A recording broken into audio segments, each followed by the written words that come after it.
अस्सलाम वालेकुम व्यूअर्स, मैं आपको jasmine health and beauty tips में खुश आमदीद कहती हूँ। मुंह से बदबू का आना बहुत ही बुरी बात समझी जाती है। मुंह से बदबू की वजह से शर्मिंदगी का सामना करना पड़ता है। आप दूसरों के सामने सही तरीके से बात भी नहीं कर सकते। मुंह की बदबू की वजह से लोग तंज और मजाक का निशाना बनाते हैं। मुंह से बदबू दांतों की खराबी या मैदे की खराबी की वजह से होती है। अगर आपके मुंह से भी नागवारा बदबू आती है तो परेशान ना हो, क्योंकि आज मैं आपको मुंह की बदबू ख़त्म करने का बेस्ट टोटका बता रही हूँ। ये आपके मुंह की बदबू को ख़त्म करके आपकी सांसों को महका देगा। इससे पहले कि मैं आपको इसके इंग्रेडिएंट्स के बारे में डिटेल से बताऊं, आप प्लीज़ मेरे चैनल को सब्सक्राइब करें और साथ में लगे घंटी के आइकॉन को दबाएं ताकि मेरी डेली आने वाली वीडियो की नोटिफिकेशन आपको सबसे पहले मिल सके। इसके लिए आपको पानी चाहिए 1 प्याली, मेथी दाना 1 खाने का चम्मच, नींबू का रस चंद कतरे। इसका तरीका इस्तेमाल ये है कि एक छोटी देगची लें, इसमें पानी 1 कप डालकर चूल्हे पर रख दें। जब पानी उबलने लगे तो इसमें मेथी दाना डाल दें और देगची ढक दें।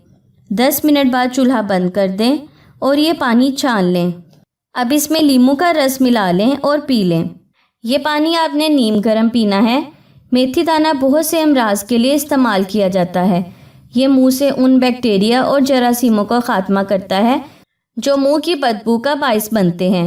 नींबू में calcium, citric acid, phosphorus, vitamin C काफ़ी मिकदार में पाए जाते हैं। नींबू में ऐसे अज्जा होते हैं जो मुंह की बदबू ख़त्म करते हैं। ये सांसों को महकाकर तरोताज़ा बनाएंगे। मुंह की बदबू ख़त्म करने का ये बहुत ही पुरअसर टोटका है जिसका सच में बेहतरीन रिज़ल्ट है। आपने दिन में 1 बार ये चाय पीनी है और 3 दिन तक रोज़ाना पीकर फिर 1 हफ्ते में 1 बार पी लें। अगर आपको लगे कि मुंह की बदबू पहली बार ये टोटका इस्तेमाल करने से ही ख़त्म हो गई है तो दोबारा ये चाय ना पिएं। ये टोटका आपके मुंह की बदबू ख़त्म करके आपकी सांसें महका देगा। आपके मुंह से इतनी प्यारी खुशबू आएगी कि सब आपके दीवाने हो जाएंगे। सो व्यूअर्स, उम्मीद करती हूँ आपको मेरी ये कारआमद वीडियो अच्छी लगी होगी। अगर आपको मेरी ये वीडियो अच्छी लगी तो इसे लाइक करें।